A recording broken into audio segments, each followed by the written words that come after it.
All the other children scrambled for gold, silver, scrolls, and swords. Only I lay sprawled lazily on an embroidered cushion, fast asleep and drooling freely. A white-bearded imperial astrologer declared on the spot, "This girl is born without fortune. She shall live a lonely, forsaken life forever." My mother, Liu Wanrou, turned deathly pale in an instant. Just then, the young Crown Prince Chu Chenyu wandered over, the most favored child in the palace. Ignoring everyone present, he waddled straight to my side, rested his little head on my belly like a pillow, and drifted off to sleep as well. The emperor fell silent for a long while. When he spoke, his imperial decree shook every guest in attendance. Even if I were to forsake my empire, I would choose to stay by her side. This young girl has captured far more than just my realm. The birthday ritual came to an abrupt end that day, yet the real hardships were only just beginning. Inside the carriage on the ride home, a heavy silence hung thick as death. My father, Shen Wenhan, Minister of Revenue, sat rigidly with a livid face. He stared blankly at the carriage wall without uttering a word, but I could see the fury burning fiercely inside him. False congratulations from his official colleagues cut like sharp blades to his heart. "Lord Shen, what great fortune! Your daughter is truly extraordinary to win such favor from the young crown prince. Her future knows no bounds." Every honeyed compliment was poison coated in sweetness, cloying to the taste, yet hiding mortal danger beneath. Mother sat across from him, her usual gentle beauty drained of all color. She clutched her silk handkerchief tightly until her knuckles whitened. She dared not meet father's eyes, staring down instead as she smoothed non-existent wrinkles from her skirt over and over. "Husband," she whispered faintly. What exactly did His Majesty mean with those words? Father jolted slightly, closed his eyes, and swallowed hard. His voice came out rough and gravelly. "What does he mean? He's put our entire Shen family on the roasting fire." The air inside the carriage turned ice cold. Tears welled instantly in Mother's eyes. She bit her lip hard, holding back sobs lest they escape. Lying swaddled in soft blankets, I stared up at the swaying silk tassels hanging inside the carriage. The adult world was complicated and tedious. Fortune and misfortune were endlessly twisted in their mouths, as if the sky were falling apart. All I wanted was to sleep peacefully. Back at the Shen Manor, the atmosphere grew even more oppressive. Servants tiptoed about, afraid even to breathe too loudly. The next day, an imperial messenger arrived, a chief eunuch serving the Empress Yuan, wearing a mask of false politeness. In his shrill voice, he read out a lavish list of rewards. Silks, satins, jewels, and jades beyond count. Mother knelt respectfully, leading the entire household in bowing thanks to the imperial grace. Once the decree was read, the chief eunuch took a rosewood box from a junior servant behind him. Inside lay a whip of polished black leather, its handle studded with tiny gemstones and a scarlet tassel dangling from the tip. "Her Majesty the Empress commands. Since Miss Shen has caught the young crown prince's eye, she shall one day enter the palace. This disciplinary whip is Her Majesty's special gift. Let the Shen household discipline the young lady well, lest you fail imperial kindness, and lest the crown prince face hardship in the days to come."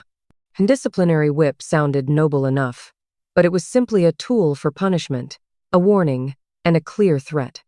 Mother paled to paper white, kowtowing fearfully to the cold stone floor, her body trembling slightly. After seeing the imperial envoy off, Mother sat alone in the main hall for a long time, holding the black whip in her arms. It coiled like a venomous serpent, casting a shadow over her and suffocating the entire Shen Manor. Troubles never came alone. The very next day, the Empress Yuan's sister, Lady Su of the Duke's Manor, paid a visit. She took Mother's hand with feigned warmth, yet her eyes brimmed with condescending disdain. "You are truly blessed, sister. My own Suling Yao excels in every way, yet she lacks this child's luck. She seems slow-witted and dull. You must discipline her strictly." As she spoke, she pinched my cheek none too gently. I frowned inwardly, choosing to ignore her entirely. Mother smiled apologetically, agreeing humbly with every word. lowering herself to the dust. I saw clearly she had not come to chat. She had come to gloat, to watch mother's distress and panic. Gloom settled permanently over the Shen household. Only I, Shen Qingyuan, ate when hungry, drank when thirsty, and slept most of the day away. To everyone else, I must have seemed simple-minded and oblivious, completely unaware of the catastrophic trouble I had brought upon my family. Yet the source of all this trouble became a frequent guest at the Shen Manor. Young Crown Prince Chu Chenyu seemed utterly captivated. Rain or shine, every afternoon he ordered servants to carry him across half the capital just to visit the minister's manor. He never cried or threw tantrums, nor did he seek other playmates. His only purpose was to sit beside my cradle and watch me sleep quietly. That afternoon, as usual, he arrived bearing a new toy, a painted rattle, with a smiling face carved upon it. I slept soundly while he sat on a low wooden stool, shaking the rattle slowly in steady, rhythmic thuds. Just then, Su Lingyao arrived with her mother. She spotted the young crown prince beside the cradle at once, her eyes lighting up like a butterfly fluttering into view. "Brother Chenyu, what are you playing with?" Chu Chenyu did not even lift his gaze, continuing to shake the rattle on his own. Su Lingyao grew awkward, eyeing the toy with obvious envy. "It's so pretty.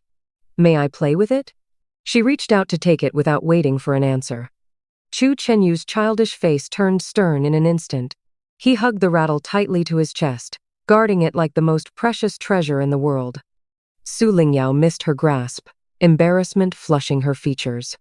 Refusing to back down, she stretched out her hand to snatch it. The next moment, a piercing wail burst forth without warning. Chu Chenyu cried bitterly at the top of his lungs, his sharp sobs jolting me straight out of my nap. Annoyed at being disturbed from my rest, I opened my mouth and began to cry as well. Wah! My cry was not loud, yet it brimmed with drowsy irritation. Something strange happened the instant I wept. Chu Chenyu fell silent at once. His large eyes, still glistening with tears, stared blankly at me, as if trying to understand something. In the next breath, he pressed the warm rattle straight into my hands. Then he turned, glaring at Su Lingyao like an angry little beast, his tiny fists clenched tight. His expression said it all plainly: "Do not bully her." Su Lingyao stood frozen in shock. I held the rattle still warm from his grasp, and gradually stopped crying. I twisted my wrist slightly, letting the rattle give out its clear, rhythmic clatter. Perhaps it was not so annoying after all. I closed my eyes, clutched the rattle tight, and drifted back into deep slumber. Time slipped by quickly, and I, Shen Qingyuan, turned 5 years old. That day at the first birthday feast had branded itself permanently upon me. The astrologer's verdict that I was born without fortune had become an unshakable label I could never shed. Among the noble young ladies of the capital, I was already quietly excluded from their circle. Every household warned their children to stay far away from the slow-witted Shen girl cursed with a lonely fate. I cared not in the slightest, glad for the peace and quiet, having no desire to play pretend with those chattering little girls. I preferred hiding away in father's study, browsing dust-covered ancient books. Yet this quiet peace was not meant to last. Early summer brought an imperial flower viewing banquet in the royal garden. Dressed in an exquisite gown, I followed mother reluctantly to the palace feast. The moment I stepped into the imperial garden, countless eyes locked onto me. Curious, scornful, gloating, filled with quiet malice. I stood alone among the crowd, a spectacle for onlookers, completely out of place. Su Lingyao was now 7 years old, blossoming into striking beauty in her luxurious palace robes. Surrounded by a retinue of noble daughters, she stood at the center of attention like a moon encircled by stars, the undisputed leader of their circle. She led her maids and companions to stop a few paces away from me, deliberately isolating me entirely. The group began a game of arrow tossing, a pastime reserved for noble children. Su Lingyao gracefully picked up an arrow, aiming for the bronze vessel in the distance with poised elegance. Yet her gaze drifted toward me again and again, cold and venomous. With a deliberate gasp, she tilted her wrist on purpose. The arrow missed its mark, crashing straight into the basket holding spare arrows beside it. The wicker basket clattered to the ground, spilling muddy arrows all over my dress without mercy. It was my only new gown, lake blue brocade embroidered with elegant orchids, now soaked and stained with mud, utterly ruined. Snickers broke out among the noble daughters at once. What terrible luck! Truly a girl born without blessing. Stay far from her. We'll catch her misfortune. Their sharp mockery pricked mother's ears like countless needles. She trembled with rage, her face flushed red. Yet knowing Su Lingyao was the empress's niece, she dared not argue, only squeezing my hand tightly, desperate to flee the cruel scene. I stood rooted in place, simply staring down silently at the mud covering my skirt. Muddy water dripped slowly onto the stone ground, darkening the stone pavement in faint splotches. I did not weep, nor did I argue, calm and unruffled. Yet my quiet resignation was mistaken by all for dull-witted numbness. Just then, a clear, cold voice rang out from behind the crowd. "Why gather here idly?" The crowd parted automatically to make way. Chu Chenyu stepped forward, now 6 years old, shedding much of his childish innocence. His features grew ever more handsome beneath a dark brocade robe, already carrying the poise of a young noble lord. His gaze swept over the crowd before settling on my muddy dress. His calm expression hardened into icy frost in an instant, chilling the very air around us. He walked quickly to my side, saying not a word. Clumsy yet determined, he slipped off his outer robe and draped it gently over my shoulders. The warm robe carried his faint, clean scent, covering the unsightly stains completely. Only then did he lift his eyes, his clear dark gaze cold as ice as he fixed it upon Su Lingyao. He spoke softly, yet sharply. "Her gown is far cleaner than your pride." His voice was quiet, yet it struck every heart present like shards of ice. The snickers died instantly. Su Lingyao's face flushed red, then drained pale, twisting with unbearable humiliation. Never having suffered such public disgrace, she burst into tears and ran straight to the Empress Yuan's palace, in the Palace of Earthly Peace. Trouble followed inevitably. Moments later, palace servants came to summon Chu Chenyu before the Empress. Mother clutched my hand tightly, her palms slick with cold sweat. I felt a flicker of worry, too. He was but a young boy, and the Empress was his own mother. Yet when he emerged from the palace chambers, his expression remained calm. He did not spare a glance at the weeping Su Lingyao, who rushed forward to complain. The Empress scolded him for defending a mere minister's daughter over his own cousin. He stood straight and tall in the hall, his small frame unyielding as he replied solemnly, "Father has said Sister Qingyuan is my good fortune. Whoever makes her unhappy makes me unhappy." His tone carried quiet dignity, bearing the natural authority of royalty. Silence fell over the entire palace hall. Leaving the palace, he took my hand without hesitation and led me to a secluded pavilion deep in the imperial garden. He pulled out a silk handkerchief, knelt down, and tried clumsily to wipe the mud from my skirt. But the mud had already dried hard, refusing to be cleaned away. He paused, disappointment clouding his young features. Then he pulled a paper-wrapped osmanthus cake from his sleeve like magic, holding it out to me with shy nervousness. "Try this. It tastes sweet." The cake still held its warmth, its sweet fragrance drifting through the air. I met his anxious, hopeful gaze and broke off a small piece to place in my mouth. Soft, sweet, and fragrant, the sweetness spreading all the way to my heart. Word of the Crown Prince standing up for me at the flower banquet spread swiftly across the capital. Some praised the young prince for his loyalty and kindness, while others whispered malicious gossip, claiming I was a seductive child born to bewitch royal hearts. Father smashed his inkstone in his study in fury. Mother wept day and night, burning incense and praying only for my safe growth. I paid no mind to any of it. Gossip and slander were merely idle entertainment for bored common folk. Before long, the emperor held an academic assessment for the imperial princes and their companions in the imperial study. Someone had brought an intricate iron interlocking ring puzzle from the common folk, forged from dark iron, endlessly intertwined with complex carvings that dazzled the eye. Intrigued, the emperor ordered the princes and scholars to attempt solving it. Every renowned child prodigy and talented scholar present was stumped by the simple iron puzzle, helpless and defeated. Su Lingyao's elder brother Su Jingheng, one of the Crown Prince's official companions, strained his mind until his face turned purple, only tangling the rings further into a mess. Chu Chenyu struggled equally, his young brow furrowed in frustration as he twisted the iron rings over and over, their clinking noise grating on my ears. As his study companion, I lazed beside the table, half asleep. The weather was warm and fine, perfect for napping. Annoyed by the constant clatter disturbing my rest, I gave the puzzle an idle push with my hand. It rolled straight to my side. Woken fully, I opened my eyes irritably. One glance and I understood the puzzle instantly. This was merely a childish brain teaser I had grown bored of solving in my past life. Though crafted of different metal, the logic was identical. I knew several ways to take it apart. Watching Chu Chenyu scratching his head in frustration, I felt a faint smile tug at my lips.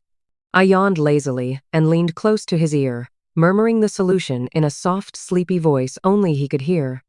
Lift the top two, lower the middle one, repeat the step again. My voice was soft and husky with drowsiness. Chu Chenyu stared at me doubtfully, his expression clearly asking, "Could you truly know the answer?" He picked up the puzzle hesitantly, following my quiet instructions step by step. The first ring fell free, then the second. His eyes brightened more and more, his movements growing swift and sure. In moments, the 9 tangled iron rings lay separated neatly upon the table. Dead silence swept over the imperial study. The emperor on his dragon throne clapped in genuine admiration, thoroughly pleased. Su Jingheng's face turned dark and bitter. He and all the other scholars had struggled endlessly with no success, yet the young crown prince solved it effortlessly. Everyone expected Chu Chenyu to claim sole credit. No one would believe a mere 5-year-old girl could guide him to the solution. Su Lingyao's brother wore undisguised disdain, sneering silently to himself. Yet Chu Chenyu stood tall and upright, without a trace of arrogance. He pointed straight at my sleepy figure and declared clearly for all to hear, "Sister Qingyun taught me." The hall fell so quiet you could hear a pin drop. Every gaze locked onto me at once, shock, doubt, scrutiny swirling in every stare. Brother and Sister Su turned livid with rage. Beneath all their stares, I yawned again, thoroughly annoyed. What a hassle. I lifted my gaze to the emperor upon the throne. He did not look at Chu Chenyu, his heavy eyes fixed firmly on me. Within his wise, all-seeing gaze lingered a faint knowing smile. In that moment, I suspected he saw through everything. The puzzle incident rippled across the capital like a stone dropped into still water. Whispers spread quietly that I was quietly wise beyond my years. Yet most dismissed it as mere coincidence, or the crown prince inventing an excuse to praise me. After all, how could a girl labeled unlucky and slow-witted unravel a puzzle even the grand tutor could not solve? Such skepticism fueled Su Lingyao's jealousy and resentment further. She could not bear the attention I received, nor the riddles I solved effortlessly, things she could never attain. She began plotting in secret, letting malicious rumors spread quietly across the capital. Tales circulated that Shen Qingyuan was not truly clever, but practiced forbidden arts, using dark spells to bewitch the crown prince into obeying my every word. This tale fit perfectly with the astrologer's original verdict of my lonely, ill-fated destiny. The rumors grew wilder and more absurd by the day. Before long, I was branded an ill-omened girl, a cursed witch bringing misfortune to all around me. Such cruel slander was deadlier than open insult. For the first time, father faced impeachment in court. The charge was absurd yet damning, failing to discipline his household, raising a wicked girl who bewitched the royal heir, endangering the stability of the empire.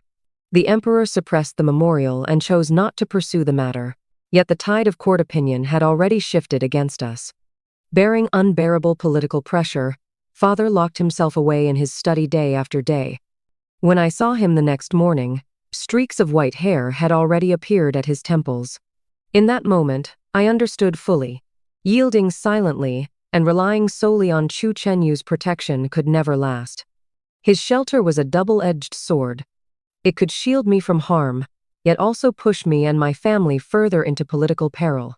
I could no longer hide away in lazy seclusion. I had to stand up for myself and for the Shen family.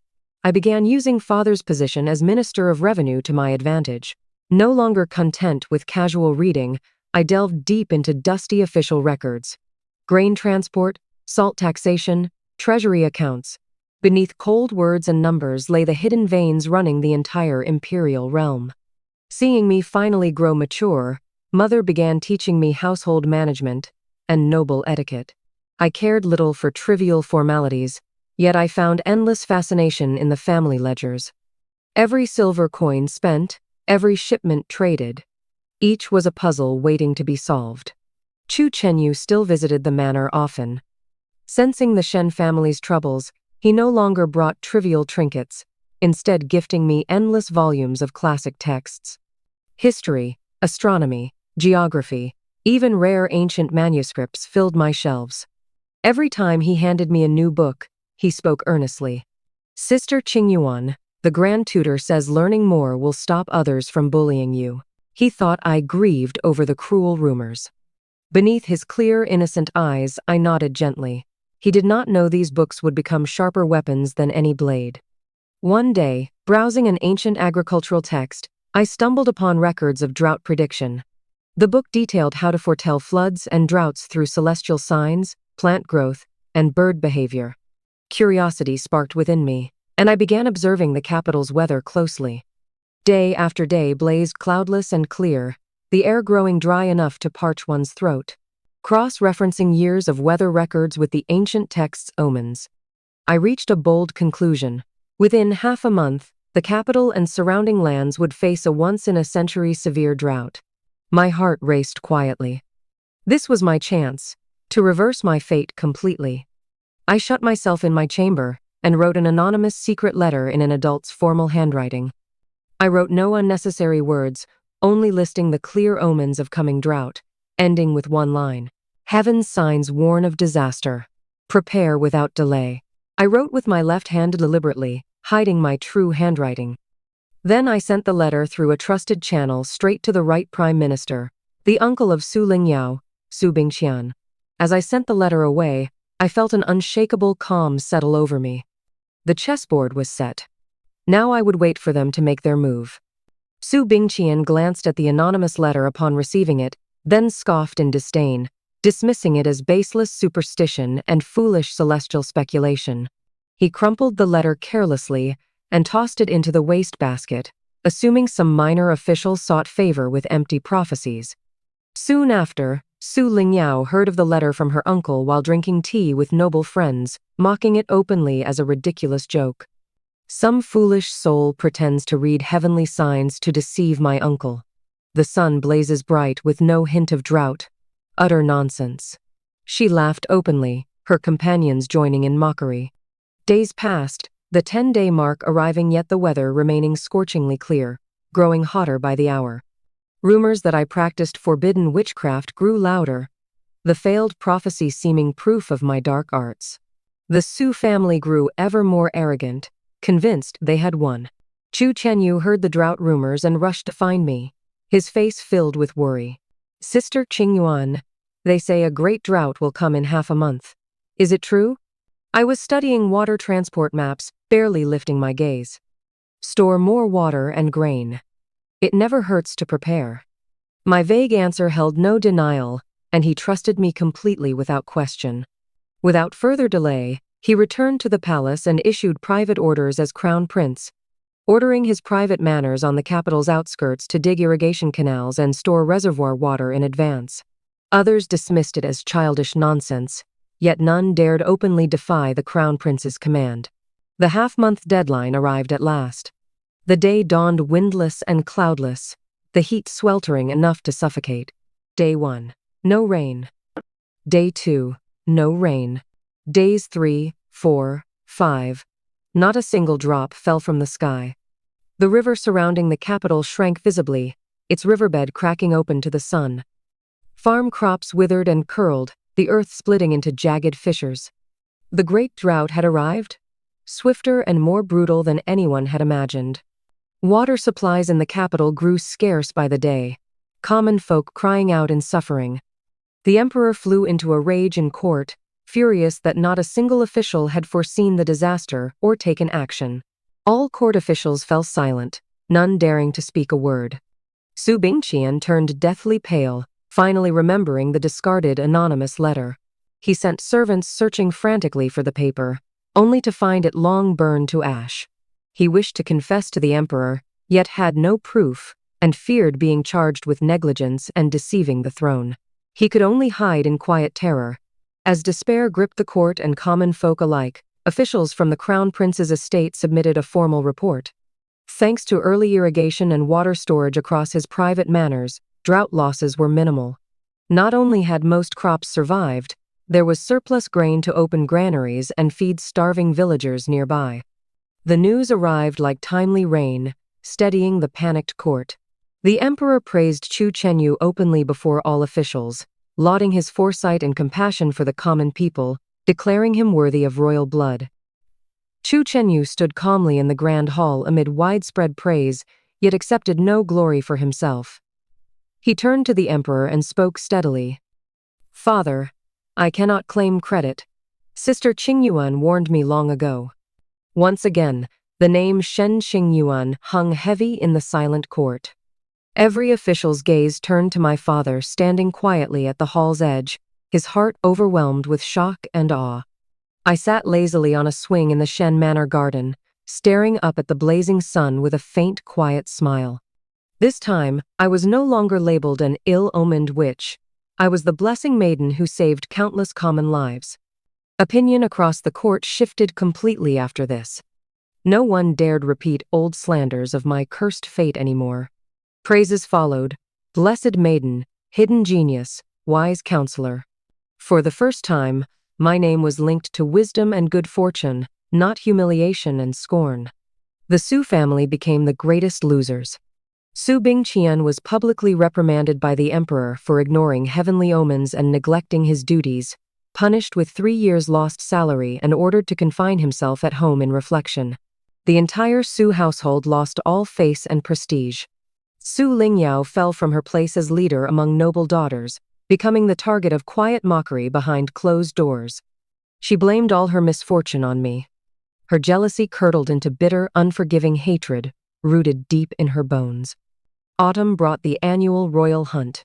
The emperor journeyed to the imperial hunting grounds with the royal family and all civil and military officials, a display of imperial might, and a chance for noble youth to showcase talent and win honor for their families. Having risen in prestige, the Shen family received an invitation without fail. Staring at the gilded invitation, I felt a quiet unease settle in my heart. Su Lingyao would never let this chance pass. The hunting grounds were vast and crowded, the perfect place to arrange an accident. My premonition proved true. On the first day of the hunt, I was assigned a seemingly docile chestnut steed. I followed the noble lady's procession slowly toward the edge of the hunting grounds, sunlight filtering through forest leaves in dappled patterns, the scene peaceful and serene. I did not know Su Lingyao had already laid a deadly trap. She bribed the stable servants to hide a thin poisoned needle beneath my saddle. The horse's movement would drive the needle into its flesh, sending it instantly into a furious frenzy. Worse still, she had hidden sharp hunting traps along the secluded mountain valley. I would pass on my return route. She did not merely wish to humiliate me publicly. She aimed to end my life, or leave me crippled and scarred forever, removing me as her rival once and for all. Unaware of the plot, I rode onward, gradually drifting away from the main group toward the deep woods. It was not careless recklessness. The horse kept straying stubbornly toward the remote valley. By the time I realized something was wrong and tried to rein it back, it was already too late. Entering the narrow valley, the steed suddenly neighed in agony, rearing high on its hind legs before breaking into a wild gallop. Caught off guard, I was thrown violently from the saddle. My body flew through the air in a helpless arc before crashing heavily onto the ground. A searing, piercing pain shot through my left leg. I glanced down to see a rusted iron hunting trap clamped shut brutally around my calf. Its jagged teeth bit deep into my flesh, fresh blood spilling instantly to stain my dress, and fallen leaves beneath me. The frantic steed galloped far into the distance. Silence settled over the empty valley, remote and deserted. No cry for help would reach anyone's ears. Dizziness washed over me from blood loss and agony, my consciousness fading fast. Cold crept in from all sides, and in my haze I drifted back to that afternoon of my first birthday feast long ago. The crowd surrounded me, whispering and judging. The white-bearded astrologer spoke in his cold, aged tone, condemning me to a lifetime of lonely fate. Would I never escape this destiny after all? The sky darkened steadily, wild beast howls echoing from deep within the mountains. My eyelids grew heavier, my body growing colder by the moment. Just as I slipped toward complete darkness, distant desperate shouts drew closer and closer. Qingyuan. It was Chu Chenyu. The moment Chu Chenyu found me, he lost all composure. Seeing me lying pale and bloodied, my leg trapped in the brutal iron trap, his clear eyes blazed red with raw panic. Without hesitation, he gripped the cold metal with his bare hands, straining with all his strength to pry the trap open. The iron teeth tore further at my wound, sending a fresh wave of agony that forced a muffled gasp from my lips, nearly stealing my consciousness away. He lifted me gently into his arms, holding me as carefully as if I were priceless treasure. He mounted his horse and raced back to the hunting camp at full speed. He summoned the imperial physicians at once, his hoarse roar echoing through the twilight, drawing the emperor and every noble rushing to the scene. Physicians hurried over with medicine chests, their faces tight with anxiety as they rushed to treat my wounds. Removing the trap, cleaning the gash, applying medicine, binding bandages, the air hung heavy with tense silence. The lead physician wiped sweat from his forehead and knelt to report tremblingly. "Your Majesty, Your Highness, the young lady's life is safe. Yet the wound is deep, damaging muscle and bone. It shall leave a permanent scar, and she may limp for the rest of her days." Dead silence filled the military tent. I lay upon the bed, my leg numb with pain, my whole body chilled to the bone. The emperor's face turned dark as thunder, every word carrying suppressed fury. "Investigate this thoroughly. Find the truth at all costs." Chu Chenyu stayed by my bedside without leaving, silent and unblinking as he stared at my pale, exhausted face. No tears fell from his eyes, only icy, unfamiliar cold, and overwhelming guilt weighing heavy in his gaze. He blamed himself bitterly for failing to protect me. After a long while, I slowly opened my eyes, meeting his bloodshot gaze. "Chenyu." My voice came out hoarse and weak. He knelt beside me at once, leaning close. "Qingyuan, you're awake. How do you feel? Does your leg still hurt?" Meeting his anxious, worried eyes, I forced a faint, weak smile. "I'm all right." I tried to lift my hand to touch his face, yet I lacked even the strength to raise my arm. Drawing a slow breath, I gathered my fading strength and described every detail of the horse's strange frenzy. I did not name the culprit outright, yet my words made clear it was no mere accident. Chu Chenyu's gaze turned colder still. He stood and walked silently out of the tent. His loyal guards soon captured the bribed stable servant. Only a common laborer with no resolve to endure interrogation, the servant confessed quickly under questioning, admitting he had been paid off by a masked stranger yet knew not their true identity. The trail seemed to end there. The next day, Su Lingyao visited with the Empress Yuan under the pretense of concern. She stood beside my bed wearing a worried expression, yet every hidden word held sharp malice. "Sister Qingyuan, how could you be so careless? The hunting grounds are dangerous. Why wander off alone into the woods? Now your leg is gravely wounded. What shall you do in the years to come?" Her eyes glinted with undisguised delight at my misfortune.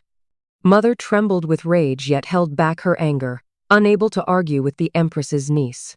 I did not glance at her, my gaze falling to the faint scratch along the hem of her luxurious skirt, a small, barely noticeable mark.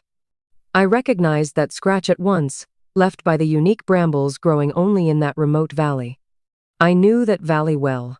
A noble lady sheltered from hardship would never wander there, unless on deliberate purpose. I understood the truth completely. I closed my eyes, feigning extreme weakness and confusion. My head hurts. I can barely remember what happened.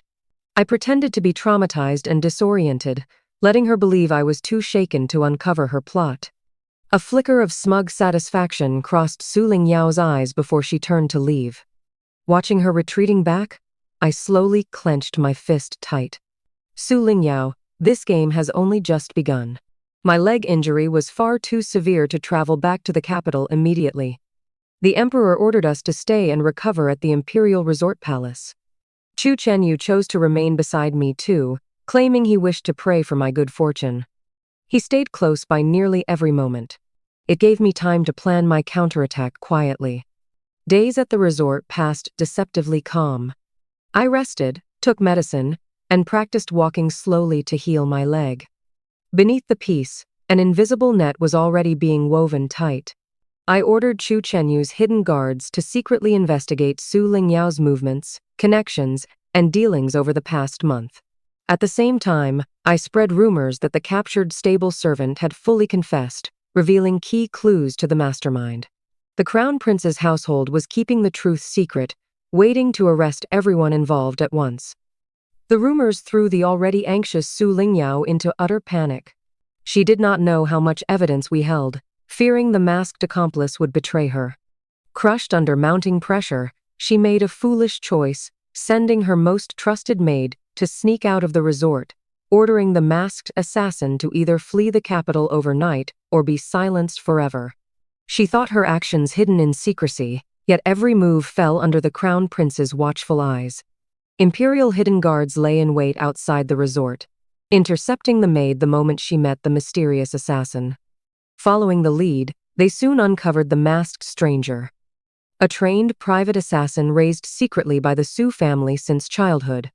Witness testimony and hard evidence now complete, Chu Chenyu prepared to present everything directly to the emperor. I stopped him, speaking calmly with quiet reason.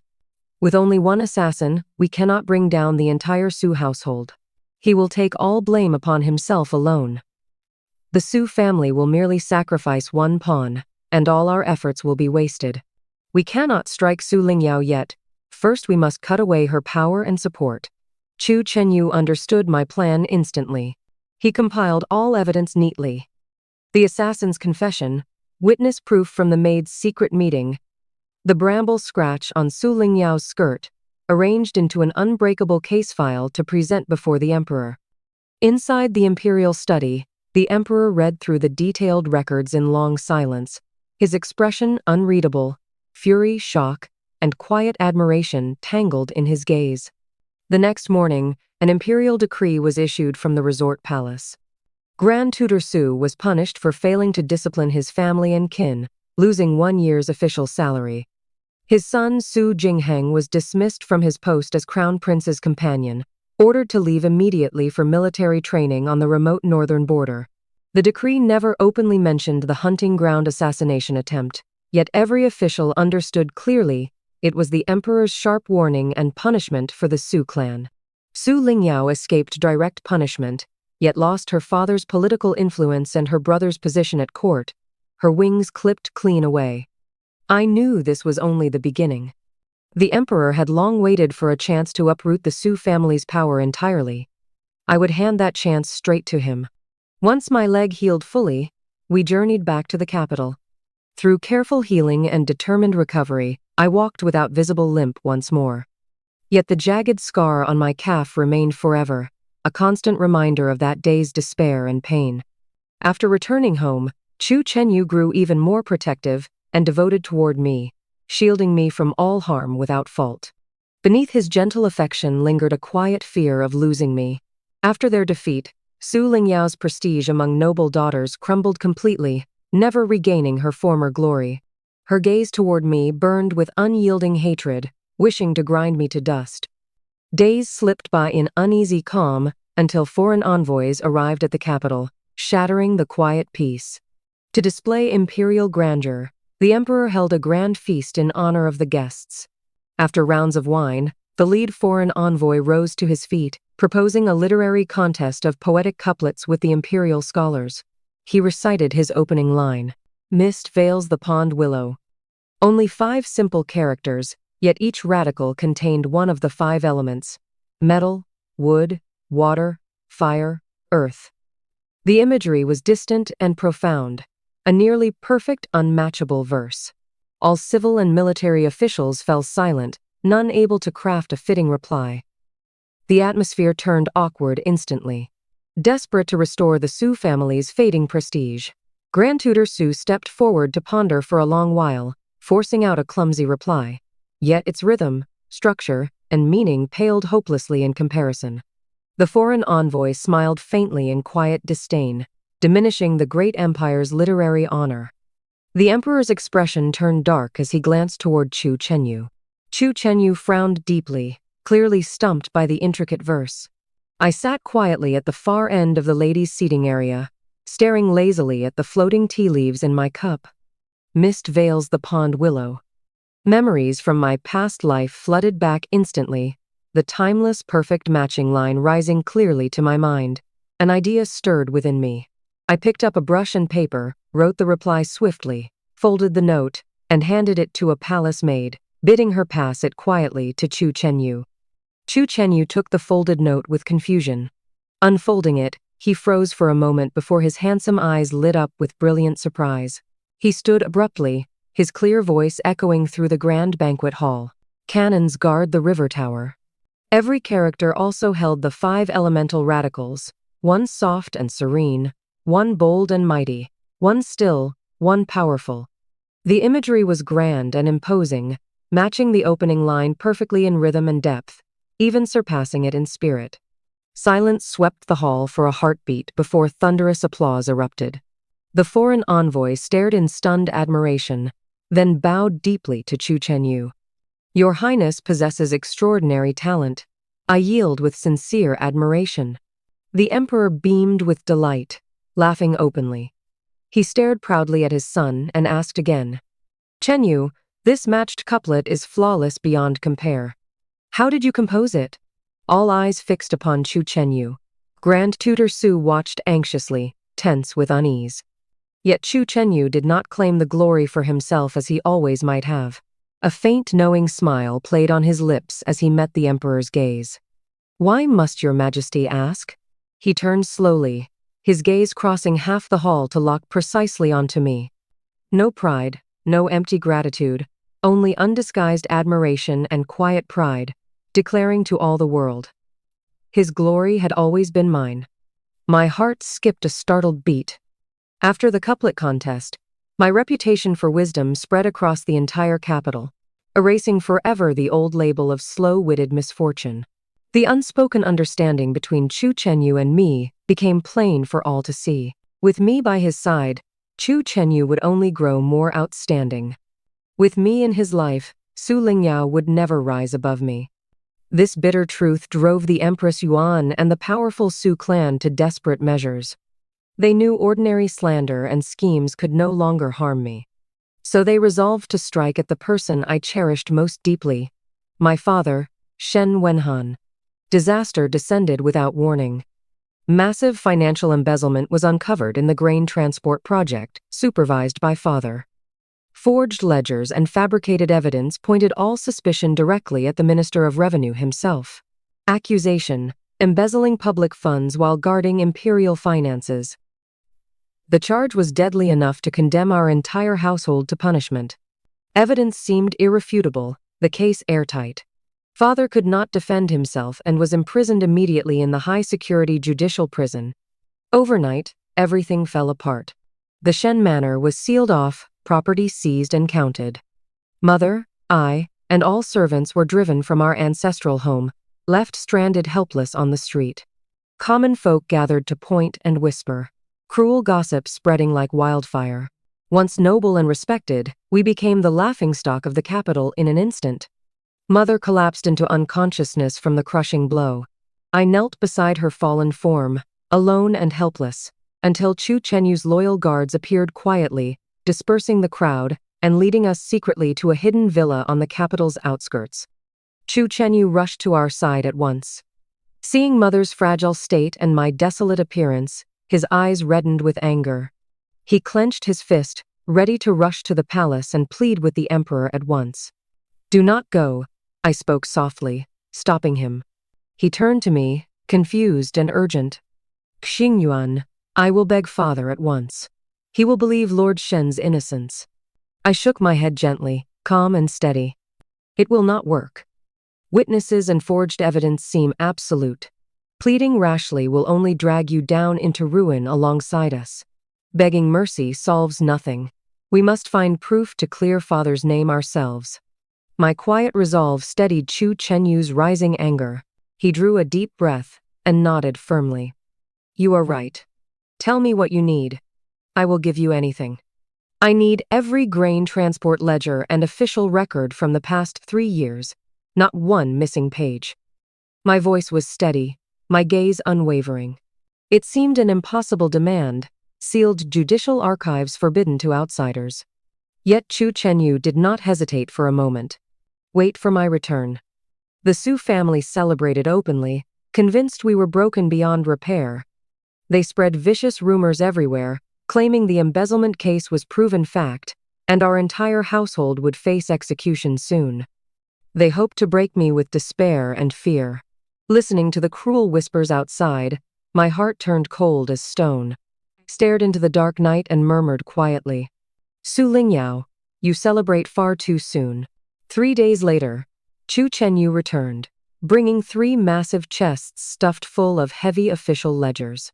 He had mobilized every resource of the Crown Prince's household to move nearly every sealed grain transport record from the judicial court to our hidden villa. "Qingyuan, everything is here." He looked exhausted yet determined. I nodded quietly, ordering the servants to guard the villa gates strictly, allowing no one entry to disturb us. I shut myself alone in a chamber by dim lamplight, burying myself beneath mountains of old paper, cut off from the world outside. For 3 days and 3 nights, I neither slept nor rested, poring over faded ink and brittle pages. Every income, every shipment, every minor loss became clear and laid bare before my sharp eyes. My knowledge of modern accounting from my past life, combined with my natural gift for numbers, bloomed fully in that moment. I built a vast mental model of the entire Treasury account system. Day 1. Checking total accounts. Flawless and perfect. Day 2. Cross-referencing branch records and transaction logs. Still no visible loopholes. The forger's skill was masterful, covering every trace seamlessly. Dawn broke on the 3rd day. My eyes burned sore and heavy, nearly unable to stay open. Just as despair crept in, I spotted a tiny illogical discrepancy hidden deep in the numbers. It was a payment for shipbuilding timber, its total sum split into dozens of small scattered transactions across half a year, recorded under different accounts and merchant names to hide the full amount. I added those dozens of fragmented payments together, and the total matched the exact missing funds from the grain transport embezzlement. Tracing the seemingly unrelated merchant names layer by layer led back to one hidden mastermind, a registered imperial merchant. And that merchant was none other than a distant relative of Grand Tutor Su. The truth laid bare at last. This was their complete scheme. Embezzle public funds, forge false evidence, and frame my father for their own crimes. I gathered my last reserves of strength, marking every connected ledger page with red thread, sorting out an unbreakable chain of evidence, linking every crime together. I pushed open the chamber door, bright morning light stinging my tired eyes. Chu Chenyu had waited outside the entire time. Seeing me sway unsteadily, he rushed forward instantly to support me. I handed him the thick case file of evidence, my voice weak yet steady. "Chenyu, go now. Dawn has broken." Chu Chenyu stared at the irrefutable proof in his hands, then looked at my bloodshot eyes and pale, haggard face, understanding everything in an instant. He pulled me into a tight, brief embrace, then rushed straight to the palace through the night, carrying evidence powerful enough to shake the entire court before the emperor. The file was organized clearly, the analysis precise, the proof unshakable beyond doubt. The emperor read through it all in heavy silence, fury, astonishment, and quiet admiration warring in his expression.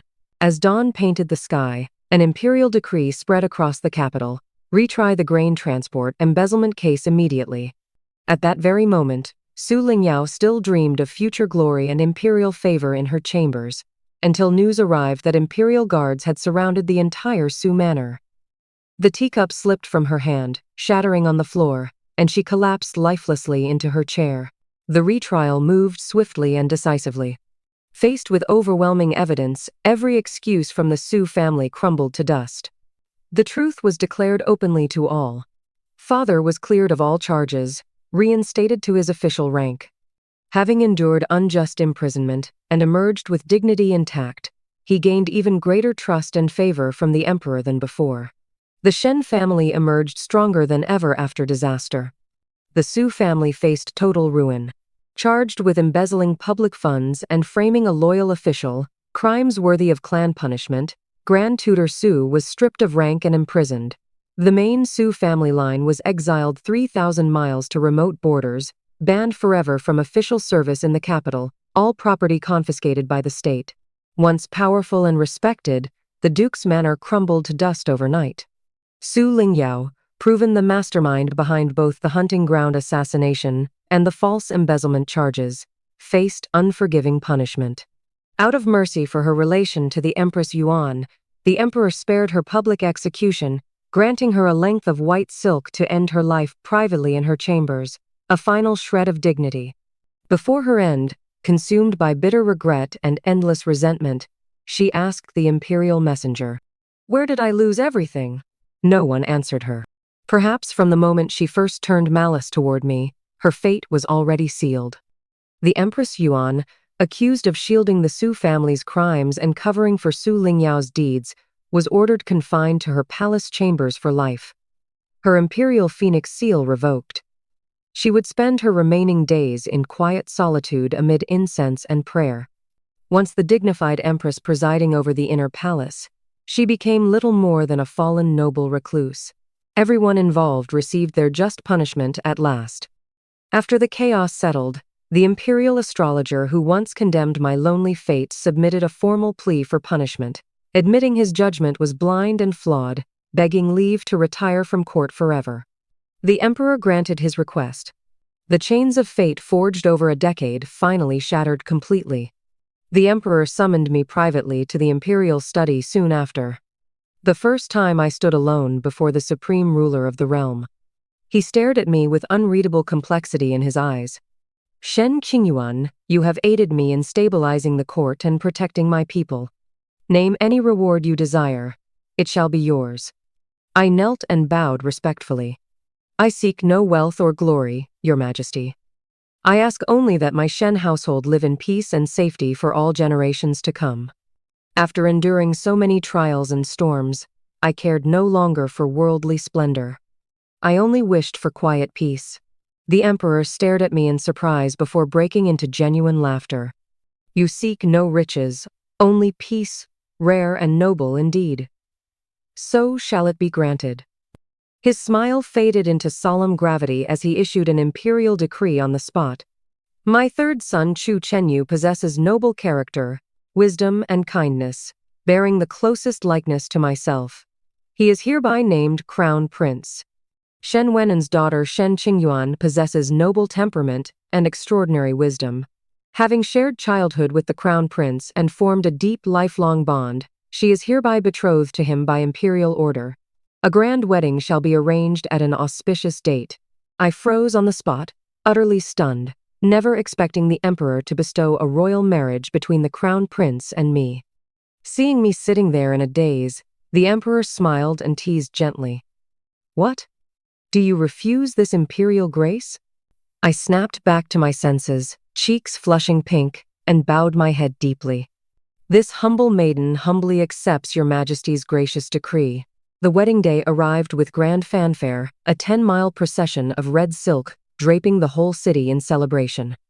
Dressed in phoenix coronet and embroidered wedding robes, I sat quietly on the wedding bed, listening to the joyous music echoing beyond the palace gates, feeling as if trapped in a soft, beautiful dream. Chu Chenyu, now the officially crowned Crown Prince, walked into the wedding chamber alone. He lifted my red veil with his own hands. Clad in crimson wedding attire, his features were handsome beyond words, his eyes soft with endless affection, He gently helped me take off the heavy phoenix crown and delicate hair ornaments, leaned close to my ear, and whispered in a low voice only I could hear. Qingyuan, my empire has always belonged only to you. That single sentence filled my heart to the brim with warmth. I could not help recalling the day of my first birthday gathering long ago. The sun shone bright and warm, and I lay sound asleep on the embroidered cushion. A little boy waddled over, rested his head on my belly, and fell asleep right beside me. It turned out my lifelong blessing had never been gold, silver, books, or swords. It was him, only him, from start to finish, for all time.